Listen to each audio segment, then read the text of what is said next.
सऊदीया के बादशाहों में मलका एलिज़ाबेथ और चाइना के अंदर मुगलों का कितना कंट्रीब्यूशन है क्लासिकल रक्स की रिफाइंड प्रमोशन के हवाले से? कथक एक्चुअली है क्या?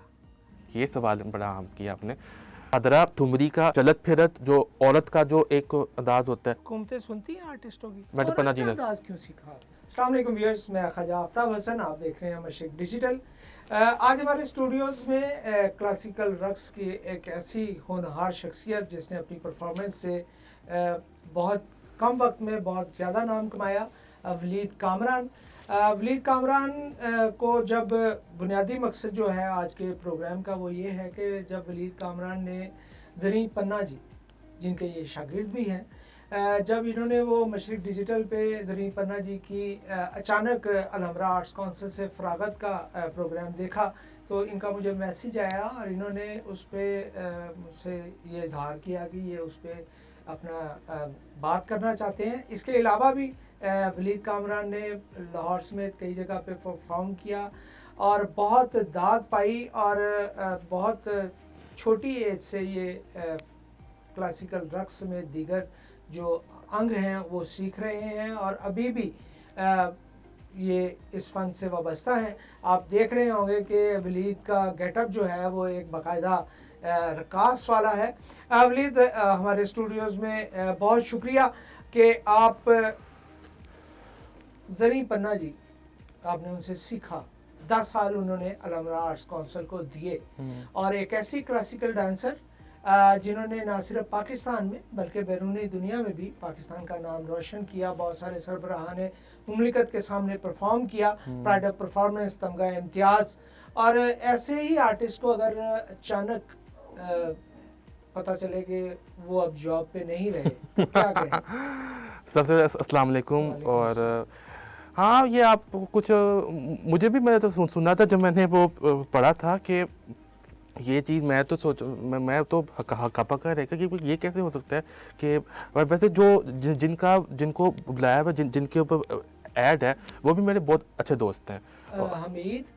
हमाद रशीद वो भी मुझे जानते हैं और मैं भी उन्हें जानता हूँ। जो नए क्लास डांस टीचर वहाँ पे नॉमिनेट हुए हैं, मेरे ख्याल उन्हीं की बात करें। बिल्कुल। अच्छा, ज़करिया इकबाल को भी वो जानता हूँ, वो जो शाही किला में, सारे महाराज के ही शागिर्द हैं।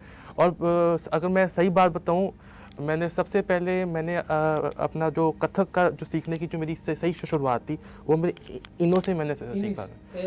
हमाद से नहीं, ये जो हमाद भी थे। अच्छा। और उसमें ज़रीन पन्ना के शागिर्द हैं? नहीं। अच्छा। मैडम नाइला रियाज के आपने ज़रीन पन्ना से सीखा? हाँ जी, मैंने नहीं, मैं आपको अपना पहले डिटेल में बताता हूँ।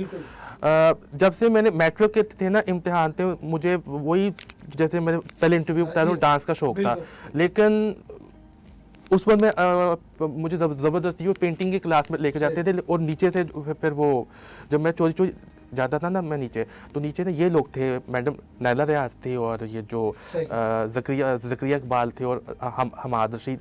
फिर इनसे मैंने सीखना शुरू किया। इन्होंने मुझे वो जो बेसिक अंग होते तत्कार, हस्तक और जो मेरा जो उर्दुआ हस्ता चक्कर, बद्दे हस्ता चक्कर, वो इन्होंने मुझे बताया था।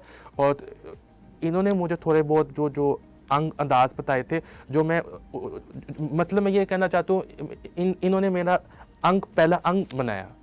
ये जो ज़करिया इकबाल साहब ने जो वो मेरे पहले उस्ताद, फिर आप अलहमरा। हाँ, उसके बाद फिर दोबारा इन द टाइम गुजरता गया, फिर दोबारा आया हूँ और फिर ये मुझे मालूम हुआ ये मैडम पन्ना जी है। फिर वही जैसे मैंने को पहले बताया था, वही फिर सफ़र शुरू हुआ मेरा सीखने का। से आपने जो सीखा, आपको लगा कि वो वाकई उस्ताद क्लासिकल? नहीं, वाकई वो हैं उस्ताद हैं ऐसी वो, क्योंकि जहाँ उनकी जिधर उनकी रज़ाई पहुंची थी, आज तक वो कोई वहाँ पर डांसर नहीं गया। जैसे कि शाही ख़ानदानों में शाह ईरान, शाह अफ़गानिस्तान में और सऊदीया के बादशाहों में मलका एलिज़ाबेथ और चाइना के दुनिया जहान के, मैं कहूँगा मोस्टली जो शाही ख़ानदान है उधर परफॉर्मेंस किया। आज तक कभी मैंने किसी डांसर को नहीं देखा जो क्लासिकल डांसर है वो मतलब शाही ख़ानदान के सामने डांस की। तो एक वो नहीं जो जीती जाती है को अनारकली है, मैं वो कहूँगा मैडम को। ज़ाहिर सी बात है, हमारी भी ख्वाहिश होती है कि हम सामने एक कोर्ट डांस करें, लेकिन उन्होंने तो बाकायदा कोर्ट डांस किया हुआ है। तो इस बारे में तो वो मैं आप खुद को जैसे कहता हूँ कि she is very nice dancer, legend है, मकाम है, तो ठीक है, इज़्ज़त तो मेरे दिल में है। लेकिन लास्ट टाइम उनका जो इंटरव्यू मैंने सुना था कि वो अलमरा का है, ठीक है, बात हुआ, गलत हुआ, लेकिन एक बात मैं आपसे कहना चाहता हूँ कि देखिए अब दूसरों को भी मौका देना चाहिए, क्योंकि एक आर्टिस्ट का एक अपना एरा होता है, ठीक, एक अपने एरा के अंदर वो अगर जो काम जो क्या कहते हैं शाइन हो, अगर कामयाब हो तो कामयाब है, ठीक है। अब वो उनको भी थोड़ा सा अब दूसरों को अब स्पेस देना चाहिए, क्योंकि दूसरों को अब आने की ज़रूरत है। जैसे एक्टिव जो लोग हैं, जो वाकई में जो जिनको अब जैसे मैं हूँ, मेरे जैसे लोग हो गए, अब हमारे शहीद हो गए, उनको आगे आने की ज़रूरत है। बिल्कुल व्यूअर्स, वलीद कामरान ना सिर्फ ज़रीन पन्ना के शागिर्द हैं बल्कि होनहार शागिर्द हैं, और उन्होंने बहुत जगहों पे इनको मौका फराहम करने की कोशिश भी की है, और इन्होंने अपने परफॉर्मेंस से इन्होंने उनका एक अच्छा शागिर्द होना भी साबित किया है। अब हम वलीद के हवाले से बात करेंगे। वलीद, जैसे मैंने आपको बताया और वलीद ने खुद भी बताया कि वलीद बहुत अरसे से सीख रहे हैं, और बाकायदा ऐसे आर्टिस्ट नहीं हैं जिनकी वाजबी सी तालीम है। वलीद बाकायदा पढ़े लिखे नौजवान हैं, और इसको वलीद, आपने डांस को एज अ प्रोफेशन ज्वाइन करने के बारे में सोचा या कर लिया?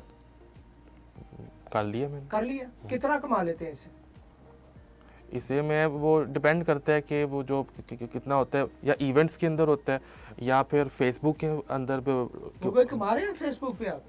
थोड़ा बहुत कमा रहे हैं। आप शुरू कर दिया आपने? आप जो बारिशों में अपने डांस करते हैं घर के सेन में, उससे पैसे आते हैं? हाँ, मैंने एक तरह से व्लॉगिंग स्टार्ट की थी इस चीज़ में। अच्छा। सिर्फ इसमें नहीं, मेरा हिस्ट्री के ऊपर भी, लिटरेचर के, क्योंकि मैं ज़्यादा मेरा माइंड सेट है लिटरेचर पे, और मैं ज़्यादातर जो एज अ लाहौरिया महंगा तो लाहौर की जो हिस्ट्री के ऊपर भी करता हूँ, और उसको जो तरीकी मकामात होते उस पर जाकर डांस करता हूँ, और फील करता हूँ कि वो जो हेरिटेज के साथ अगर मिलाप होते तो सोने में सुहागा होता है। उस चीज़ को मैं बहुत अच्छा, बारिश में डांस करना एक बड़ा मशहूर डांस भी है नरगिस बेगम का, और आप भी बारिश में परफॉर्म करते हैं, तो कहीं कहीं आपको वो आइडिया आपके जहन में है कि नरगिस उस एक गाने की वजह से फिल्म इंडस्ट्री में हिट हुई, और उसके बाद उन्होंने मुड़ के नहीं देखा, और आपके जो जब भी बारिश होती है लाहौर में, और आप जिस तरह मैंने देखा है, आपकी वीडियोस देखी हैं, और मैंने आपके घर का सीन भी देखा हुआ है, आप जहाँ पे परफॉर्म करते हैं, तो ये आइडिया बारिश वाला कैसे आ गया? नरगिस की वजह से? नहीं, बिल्कुल नहीं। अच्छा, नरगिस से कोई ताल्लुक नहीं है, मेरा अपना है। और ये जो राग मेगा, राग मिलहा, जो बारिश के राग होते हैं, जो बड़े बड़े उस्तादों ने कहा, ज़्यादातर उस्ताद हामिद अली खान का मैंने उनसे उनकी आवाज़, हाँ जी बिल्कुल, मैंने उन्हीं की आवाज़ में, क्योंकि उनकी आवाज़ में जो थ्रिल है, इन उस्तादों की आवाज़ में थ्रिल है, और पता चलता है कि कोई ऐसा राग है। अब तक किस किस प्लेटफॉर्म पे परफॉर्म किया है? मैंने अलमराट कौंसल में भी किया हुआ है, मुख्तलिफ तरीके मकामात पे, सबसे ज़्यादा मैंने ये शालामार गार्डन के अंदर, शाही किला के अंदर भी मैंने किया हुआ है। वहाँ तो आप रिकॉर्डिंग की इजाज़त लेनी पड़ती है यार? नहीं, अब थोड़ी सख्ती ज़्यादा होगी। पहले तो था, मुझे वहाँ के जो इंचार्ज थे वो मुझे खुली परमिशन दे देते थे। अगर नहीं, वो कोई जिसने मीडिया वालों ने मैंने इंटरव्यू लेना है, वो ठीक है आप जाके ले लें। मेरा सबसे मशहूर हुआ है एक उर्दू पॉइंट वाला, और सुनो पाकिस्तान, वो मेरा ख्याल शालामार में रिकॉर्ड हुआ था। शालामार उर्दू पॉइंट वाला भी मेरा हिट हुआ था, और सुनो पाकिस्तान वाला, और एक उर्दू न्यूज़ वाला भी मेरा हिट हुआ, डिस्कवर पाकिस्तान। या मेरा गूगल पे, यूट्यूब में लेके वलीद कामरान कथक डांसर मेरा आ जाएगा सारा। अच्छा, मुझे ये बताएं, कथक एक्चुअली है क्या? ये सवाल बड़ा आम किया आपने। जो कथक है ना, basically the word come from the कथा मीन स्टोरी टेलिंग। जो ये बेसिकली कहानी का जो बयान करते हैं थ्रू एक्सप्रेशन और एक्ट करके, क्योंकि ये सारा आते एक्ट में आता है। तो इसकी हिस्ट्री जो थी ये तकरीबन मैं कहूँ अगर इन द एशियंट इंडिया के टाइम्स पे हम बात करते हैं, तो ये पहले मकामी डांस होता था, रीजनल डांस होता था। ये पहले कुछ जैसे उनके बड़े मशहूर है काशी में, वृंदावन में, और मदुरा जैसे इलाके होते जहाँ पे वहाँ पे ये सारे जो थे पहले टेंपल डांस करते थे और एक दूसरे को कहानी जो जो माइथोलॉजी, कौन सी माइथोलॉजी जो जो महाभारत था और इस तरह के जो होते हैं रामायण के ऊपर ये कहानी होती थी। आहिस्ता आहिस्ता जब ये टाइम गुजरता गया और जब ये अमीर खुसरो का ज़माना आया उसमें मज़ीद इसमें अंदर एक रंग डलते गए, सूफियाना अंदाज़ आया, फिर उसमें जो तबले का इजाद हुआ उसका भी रंग इसके अंदर आया, फिर नृत्य का अंदाज़ भी इसके अंदर आया, फिर टुकड़े तोड़ों का अंदाज़ आया। और फिर जब मुगल्स आए, मुगलों ने क्या किया, इसको जो भक्ति मूवमेंट था उसको दरबारी रक्स पे कन्वर्ट कर दिया और उसके अंदर मुगलों का कितना कंट्रीब्यूशन है क्लासिकल रक्स की रिफाइंड प्रमोशन के हवाले से? नहीं, मुगलों ने तो अब अपना एक अच्छी खासी उनको है। तो याश नहीं कहा जाता, याशी के लिए देखते रहे हैं, सुनते रहे हैं, वो फन की तो खिदमत नहीं नहीं, वो ना वही तो मैं कह रहा हूँ ना कि उन्होंने ना जो जो जो असल में भक्ति मूवमेंट था ना इसका, उसको कन्वर्ट करके दरबारी रक्स कर दिया गया था। तो वो वही इंटरटेनमेंट की बात है, लेकिन उसके अंदर भी आर्ट था। अब जो जो, जो, जो अब से तो वो बहुत बहुत लाख गुना बेहतर था उस वक्त। तो उन्होंने इस पर एक मुख्तलिफ ये जो बिल्कुल चेंज कर दिया और इसके अंदर एक प्योर नहीं आर्ट होती है, कला होती है, वो डाला। पहले वो एक नृत्य था जो एक पैगाम था जिसमें। अच्छा, रक्स को अज़ा की शायरी कहा, बिल्कुल कहते हैं। क्यों कहते हैं? क्योंकि ये आर्ट एक अपने अंदर एक जो मन की कैफियत और जिस्मानी अज़ा को बाहर बयान करना, तो ये वो चीज़ है। और ये इंसानियत भी इसके अंदर आपको इंसानियत का भी पता चलता है।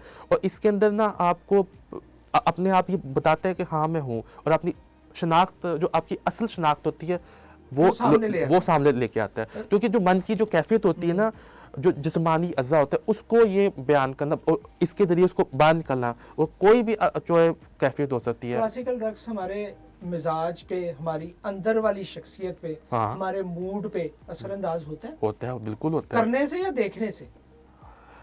देखिए, ये वो बंदा करने से भी होता है और देखने से भी होता है। ये या तो वो बंदा सिर्फ समझ सकता है जो लिटरेचर लवर हो, क्योंकि ये अपने आप एक लिटरेचर है कथक।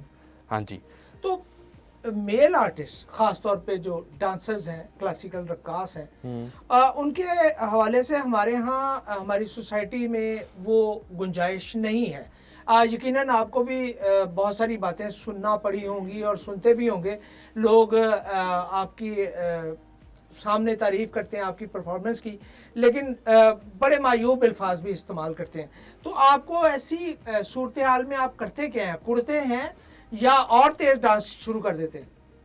सबसे पहले बात होती है कुड़ने वाली बात नहीं, मैं परवाह नहीं करता। अच्छा। हाँ, मैं यहाँ से सुनता हूँ, यहाँ से निकालता हूँ, क्योंकि मैंने काम करना होता है। जो चीज़ मैं दिखा रहा हूँ मेरी नज़र में वो ठीक है और मैं वो अच्छा काम दिखा रहा हूँ। ये नहीं होता कि लोग मेरे खिलाफ है, और मोस्टली लोग मुझे सपोर्ट करते हैं। ज़्यादा से ज़्यादा जिनसे मैं मिला हूँ माशाल्लाह, अल्लाह का शुक्र, सब ने मुझे सपोर्ट किया। घर में किसने सबसे ज़्यादा सपोर्ट किया? घर अम्मी करती हैं। अम्मी का अपना शौक था डांस का, या जो आपके शक्ल में आ गया सामने? अमूमन माएँ अपने बच्चों को वो सिखाती हैं, वो बनाना चाहती हैं जो वो खुद नहीं बन पाती। अमूमन वालिदैन ऐसे ही होते हैं। तो कहीं ऐसा नहीं, अम्मी का तो कभी शुरू में नहीं था। हाँ, मेरे जो ताया थे उनको थोड़ा इंटरेस्ट है मेरी पुप्पो में, क्योंकि मेरी पुप्पो की दूसरी शादी हुई थी ये गुलाब नबी बख्श। अच्छा। जो वो थे सरंगी नवाज थे। ठीक हो गया। तो उन्होंने सीखने की कोशिश की, लेकिन नहीं सीख पाई, क्योंकि ये वैसे ये जो क्लासिकल ये जो डांसेस हो गए, ये जो क्लासिकल जो सिंगिंग हो गई, इसमें सिंगिंग का अपना एक होता है, राग होता है, रियाज होता है, इसके अंदर भी रियाज होता है। और लेकिन मेरी अम्मी का कोई ताल्लुक नहीं था, बस मेरे अंदर ही बस ये कितना रियाज करते हैं रोजाना करते हैं या अब नहीं करते? मैं करता हूँ। अच्छा। बस चलते फिरते बस कर लिया। चलते फिरते कैसे कर सकते? चलते माइंड में कर लिया। देखो, एक चीज़ आपकी माइंड होती है ना। तो उसके लिए म्यूजिक की ज़रूरत नहीं होती, राग की ज़रूरत नहीं होती? नहीं, मैं अगर कोई इवेंट आता है तो फिर हफ्ते तक तो फिर तो मैं तो जम के करता हूँ। आगे पीछे बस चलते फिरते ना, कोई अगर मैंने कोई चाय बना रहा हूँ, या मैं घर का कोई काम कर सफाई अगर एक डांसर करे तो कैसे करेगा? वो नहीं सिखाना, हैं? नहीं सफाई में नहीं, मैं कभी सफाई मैं करता। अगर बर्तन अच्छे धोते खासे हुए मेड होते किचन हैं। में नहीं मेरा हम देखते नहीं हैं, नहीं हाँ। मेरा अच्छा हमारा निज़ाम ठीक ठाक हाँ। है, तो मेड काम करती है, हाँ। ऐसी बात नहीं है। वैसे ही बस जस्ट मैं माइंड थिंकिंग इमेजिन करता हूँ बस सही। कि अच्छा ये गाना है तो उस पर स्टेप कौन से मारूं, अच्छा ये वाला अगर कथक का ये तराना आ रहा है तो अच्छा उस पर हंसते कौन सा करूँ, वो मैं सोचता हूँ। फिल्मों में जो डांस पेश किया जाता है, फिल्मों जो में पुरानी फिल्मों में बहुत क्लासिकल रक्स बड़े शानदार, अमराव जानेदा वगैरह जिसमें बहुत क्लासिकल रक्स, पाकीज़ा हाँ। और क्या, रानी, हाँ बिल्कुल, रानी बेगम। क्या आपको लगता है कि ये सारे जो रक्स पेश किए गए हैं, ये इन्होंने कुछ क्लासिकल के फ़रोग़ में, रक्स की तरवीज में कोई अहम किरदार अदा किया, या अब जो डांस हो रहा है फिल्मों में वो ठीक है? आपने इनके बड़े बड़े नाम तो ले लिए, लेकिन आपने कि इनको पॉलिश करने वाले जो उस्ताद हैं, आपने उनके नाम ले लिए थे। महाराज जो यही जो महाराज है, जो डांसर्स हैं, जो सम्राटिया खानदान है, वो भी जो इन्हीं से तो ही सीखती हैं। मतलब इसके जो कोरियोग्राफर्स होते हैं, असल में जो डांस जो एक्ट्रेसेस होती हैं, जो अपना कला पेश कर रही होती है कैमरा में, ठीक, वो एक्चुअली में वो अपना नहीं, वो कोरियोग्राफर का डांस होता है, वो दिखाती है। अगर वो अच्छा करता है तो उसके पीछे जो कोरियोग्राफर का हाथ। पाकिस्तान में इस वक्त आपकी नज़र में कौन सा ऐसा क्लासिकल डांसर है, मेल या फीमेल, जो आपको मेरा लगता है मेंटोर है? हाँ। मेरे जो है मेंटोर हैं, बस वही थे महाराज जो थे ना, वो बिरजू महाराज थे। मेरी ख्वाहिश थी मैं उनका स्टूडेंट बनता, लेकिन चलो वो तो जाहिर है आपकी पैदाइश से भी पहले। लेकिन मैं कुछ मैं अपने आप को थोड़ा लकी समझता हूँ। मैंने महाराज के शागिर्दों से मैंने कुछ सीख ली। मैंने उस्ताद ज़करिया इकबाल से भी मैंने काफ़ी कुछ सीखा, हमाद साहब से, मैडम नाइला रियाज से। 6 महीने का छोटा सा सफ़र था, लेकिन इनमें से मुझे इतनी सी मुझे जो कहते हैं ना, मुझे तबर्क इन्होंने मुझे बख्शी। और मेरे लिए, क्योंकि मैं आहिस्ता से, ये नहीं मैं नहीं मिलता, मैं उस्ताद ज़करिया इकबाल से मिलता हूँ मैं, और वो भी कुछ तो थोड़ा बहुत मुझे टिप्स बताते हैं कि इस तरह करना, इस तरह नहीं करना। मैडम पन्ना जी भी वो भी मुझे तो थोड़ा बताती है कि इस तरह करना। मैडम पन्ना जी का मैंने ये सीखा था कि जो दादरा ठुमरी का चलत फिरत जो औरत का जो एक अंदाज होता है, वो सारा मैडम पन्ना जी ने। अंदाज क्यों सीखा आपने? ये एक्चुअली ना औरत का अंदाज वैसे उन्होंने बनाया है, एक्चुअली ना इसको कहते हैं बैठक का अंक। अच्छा, बैठक के अंदर वो सारा जो उसका स्टाइल है, हाँ, वो थोड़ा है, थोड़ा फेमिनिन है वैसे, जिसकी वजह से वो ये बैठक का अंक है। मैडम पन्ना ने वैसे अपना बनाया, वो नायिका अंक कहते हैं। अच्छा, मुझे सिर्फ ये बताइएगा कि क्या एक, और हाँ, जो टुकड़े तोड़े मैडम पन्ना ने वो पढ़े, वो भी मुझे बताए, वो अभी भी मुझे याद है। चले वो भी आपसे सुनते भी हैं, देखते भी हैं। मुझे ये बताइएगा कि क्या एक रक्कास जो है आज के दौर में क्लासिकल डांस, क्या वो फुल टाइम इस काम को जारी रखे तो काफ़ी है उसके लिए, ज़िंदगी गुजारने के लिए? नहीं, डिपेंड करता है कि क्या हालात है। नहीं, वैसे ज़रूरी नहीं कि कोई और भी काम कर ले, इसको बेशक साइड अपना बना ले, क्योंकि इसमें आप वो नहीं आपके रोज़ ही आप इसमें कमा सकते। हाँ, आप तो ये जो आपका आजकल सोशल मीडिया का दौर है, आजकल वैसे भी फेसबुक में वो मोनेटाइजिंग की ऑप्शन होती है, उसमें आप अच्छी आमदन हासिल कर सकते हैं। वहाँ से मोनेटाइजिंग की अब वो क्या ऑप्शन आती है, उसमें आप पैसे जितने ऐड उतने पैसे, यूट्यूब के अंदर भी आप आ गया हुआ, अब तो फ्रीलांसिंग के अंदर भी आप कर सकते हैं, अब तो बड़ा कुछ है। मुझे वैसे भी इतना मुझे लालच नहीं पैसों का वगैरह, क्योंकि मेरे ठीक ठाक मेरे घर में सब कुछ होता है। शादी करेंगे? नहीं, इसी को जारी रखना। फन को जिंदगी दे दी, फन को जिंदगी देती है, क्योंकि क्यों शादी क्यों नहीं करेंगे?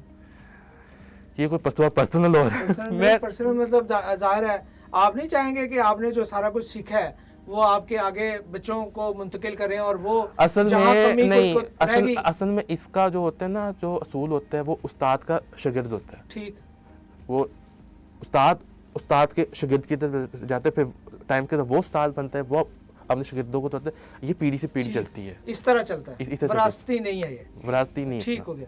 अच्छा, एक आखिरी सवाल, इसके बाद हम आपसे परफॉर्मेंस नहीं, देखेंगे। विरासती वो जो वो होता है, लेकिन इतना वो कमर्शियली नहीं होता।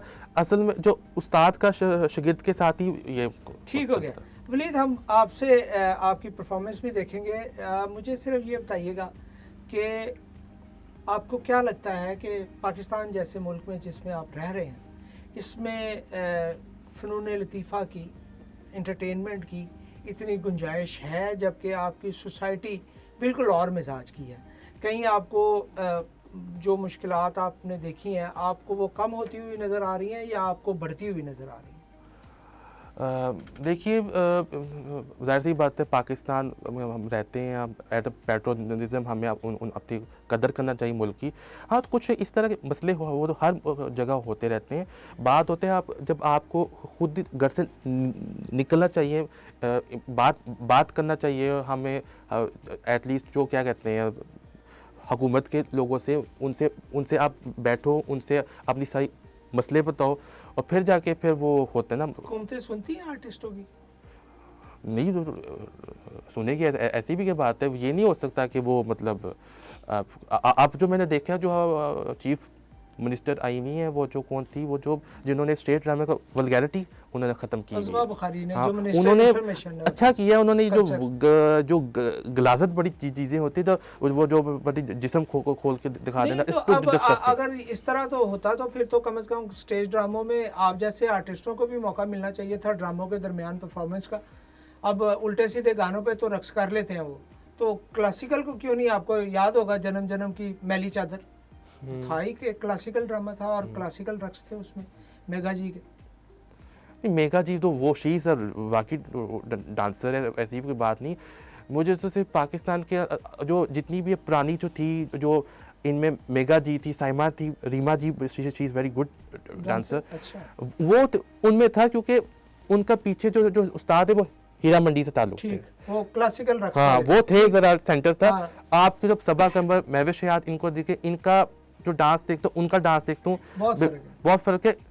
वो ऐसा था, तो बस हाथ पाँव चला रही हैं, डांस उनका था। साइमा जी का, साइमा जी का मैंने डांस देखा था, एक शिफ के सामने वो डांस करी थी, तांडव।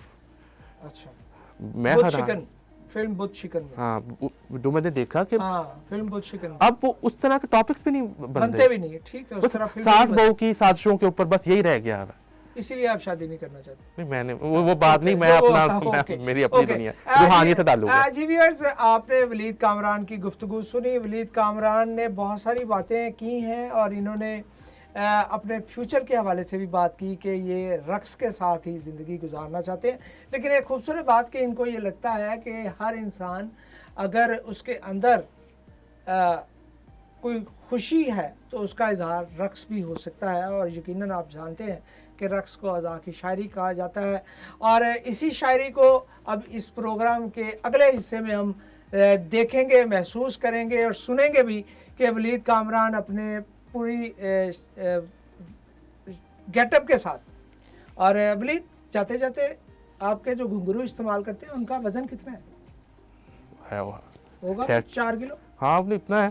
दो अलग या दोनों का 4 किलो? दोनों का इतना ही है, 4 किलो। पाँव जख्मी हुए कभी? होते हैं, लेकिन मैं परवाह नहीं करते, प्रैक्टिस है। वलीद की ये सबसे बड़ी खूबी है कि ये ना घुंघरुओं के जख्म की परवाह करते हैं और ना किसी की बात।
आज व्यूअर्स मशरिक डिजिटल पर वलीद कामरान और इनका रक्स।